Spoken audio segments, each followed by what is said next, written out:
Olá, que bom ver você de novo aqui no canal Rede EDM.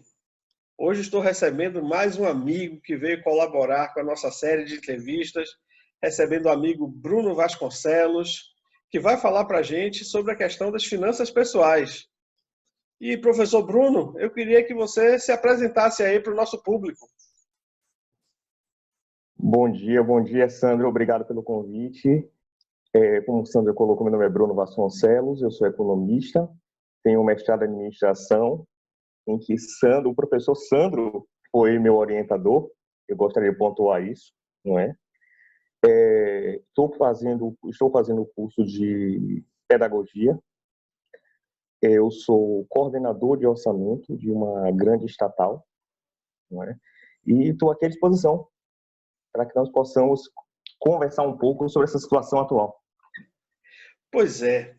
A primeira pergunta que eu queria te fazer, professor, é assim, como é que uma pessoa pode, mesmo em condições normais, afora essa crise toda que a gente está vivendo, como é que uma pessoa, que decisões é que ela tem que tomar para que ela tenha uma vida financeira ajustada?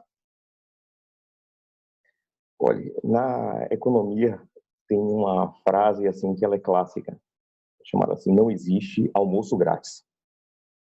Então, toda ação ela gera uma reação.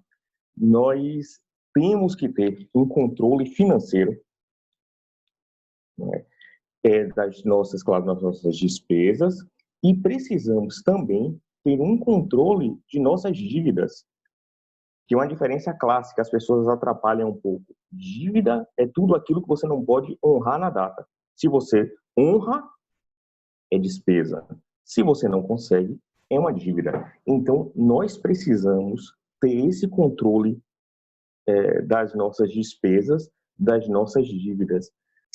Um outro ponto que eu acho muito interessante é que nós não podemos agregar despesas como cheque especial, empréstimos bancários às nossas receitas.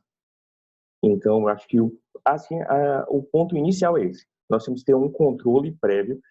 É meio até clichê, mas infelizmente nós temos que seguir essa regra. Nós temos que ter um controle das nossas despesas e de nossas dívidas. Então, professor, me diga, aquele velho hábito de tomar nota de tudo que a gente gasta e tudo que a gente tem previsão para receber continua sendo uma receita de sucesso? Com certeza, nós temos que ter esse controle.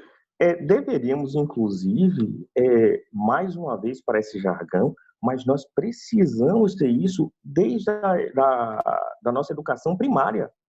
Infelizmente, a educação financeira ela é sempre deixada de lado. Nós não temos essa cultura das escolas ministrarem matérias de educação financeira. Então, nós criamos futuros devedores. É um problema cultural. Entendo. E dentro desses muitos erros que nós, por não termos essa educação financeira, nós terminamos cometendo, quais são aqueles erros que a gente poderia considerar principais, professor? Eu acho que tem um básico. Esse daí, acho que eu tenho que ser. Seria uma injustiça minha não ter como top 10, o primeiro, né, de uma lista, seria viver um padrão que está fora de nossa realidade.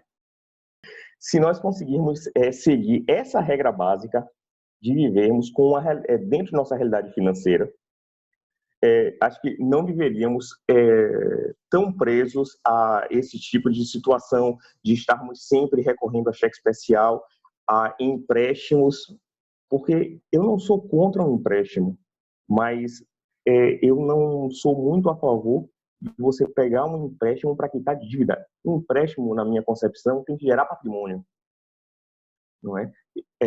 Por exemplo, se você tem você aluga uma casa ou um apartamento, esse apartamento, ele realmente está dentro da sua realidade financeira? Aquele condomínio, ele faz parte de sua realidade financeira? Se você compra um carro parcelado, será que aquela parcela você vai conseguir honrar aquele valor? Ou quando você vai chegar no 7º mês, o motivo de prazer vai se tornar uma dor de cabeça. Então, assim, nós precisamos viver dentro de nossa realidade financeira. Por isso eu bato sempre nessa tecla, né? De que da educação financeira. Professor, na gestão comercial, a gente aprende que o custo de ocupação, e aí eu vou fazer essa relação com o que você falou da moradia, que o custo de ocupação de uma loja, ele não pode ser mais do que 10% da previsão do faturamento. Ou seja, aluguel, Perfeito. condomínio, água, luz, tudo isso somado, né, não pode ultrapassar os 10% da previsão de faturamento. No caso da decisão residencial, a gente tem alguma receita? A teoria traz alguma receita já para isso? Já tem algum número, algum parâmetro estabelecido? Olha, nós podemos pegar como exemplo o financiamento de um imóvel, que ele estabelece no máximo 30% do valor da receita líquida da pessoa que está financiando o imóvel para comprometer com a parcela da habitação. Então, poderíamos trabalhar com esse número, que é um número já padrão para os bancos, 30%. Perfeito, perfeito. Me diga outra coisa, professor. E quando a pessoa cai no problema da dívida? Então, a pessoa está de fato endividada, infelizmente não teve essa educação financeira, não Perfeito. teve o cuidado e caiu. Qual o melhor caminho para a pessoa tentar Pronto. sair dessa situação que tanto incomoda? Perfeita pergunta. Primeiro, assumir a dívida. Assumir que tem aquela dívida. Ele precisa assumir, ele precisa fazer um levantamento daquela dívida. Após ele fazer esse levantamento total da dívida, ele tem que se dirigir a um banco. E nesse banco ele tem que juntar todas essas dívidas que elas estão pulverizadas, ele tem que centralizar em um único banco. Nesse momento aí vai entrar a relação taxa de juros e o valor da parcela que ele vai pagar. Não é? Eu queria até dar um exemplo para você. Eu gosto muito de ficar consultando financeiras, taxas de juros, e eu recebi.